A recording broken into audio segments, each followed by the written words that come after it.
ಈ ಜೀವನ ಪರ್ಯಂತ ಒಬ್ಬರಲ್ಲ ಇನ್ನೊಬ್ರು, ಒಬ್ಬೊಬ್ಬರಿಗೂ ಒಂದೊಂದು ರೀತಿಯ ಕಳವಳ ಇರುತ್ತೆ. ಅದು ಒಪ್ಪೋರು ಯಾರಾದ್ರೂ ಇದ್ರೆ ನೀವು ಒಪ್ತಿರೋ ಬಿಡ್ತಿರೋ, ದೇವರ ವಾಕ್ಯ ಚೆನ್ನಾಗಿ ಹೇಳ್ತಾ ಇದೆ ಅದನ್ನ. ಆಮೇಲೆ ನೀನ್ ತಿಳ್ಕೊಬೇಕು ಅದನ್ನ. So mind is the battle field. ಮನಸ್ಸು ಯುದ್ಧದ ರಣರಂಗ.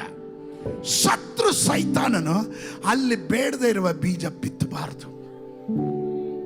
ಇದು ನನಗೆ ತಿಳಿದಿರ್ಬೇಕು. ಎಲ್ರಿಗೂ ಕಷ್ಟ ಇದೆ. ಪಾಸ್ಟರ್ಗೆ ಏನಪ್ಪ ಬಿಡು, ಸೂಟು ಬೂಟು ಹಾಕೊಂಡು ಆರಾಮಾಗಿ ಫ್ಲೈಟಲ್ಲಿ ಹೋಗ್ತಾರೆ. ಒಂದಿನ ಫ್ಲೈಟಲ್ಲಿ ಬಂದ್ರಿ ಗೊತ್ತಾಗುತ್ತೆ. ಸ್ತ್ರೀಯಲ್ಲಿ ಹುಟ್ಟಿರುವಂತ ಪ್ರತಿಯೊಂದು ಮನುಷ್ಯನಿಗೂ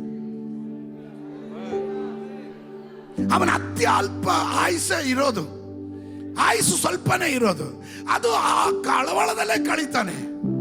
ನೀವು ಹಂಗೆ ಕಳಿಯಂಗಿಲ್ಲ. ಪಕ್ಕದಲ್ಲಿ ಇರೋರ್ಗೆ ಹೇಳ್ರಿ, ಈ ದೇವ್ರು ಕೊಟ್ಟಿರೋ ಆಯುಷನ್ನು ಸಂತೋಷವಾಗಿ ಕಳಿಬೇಕು.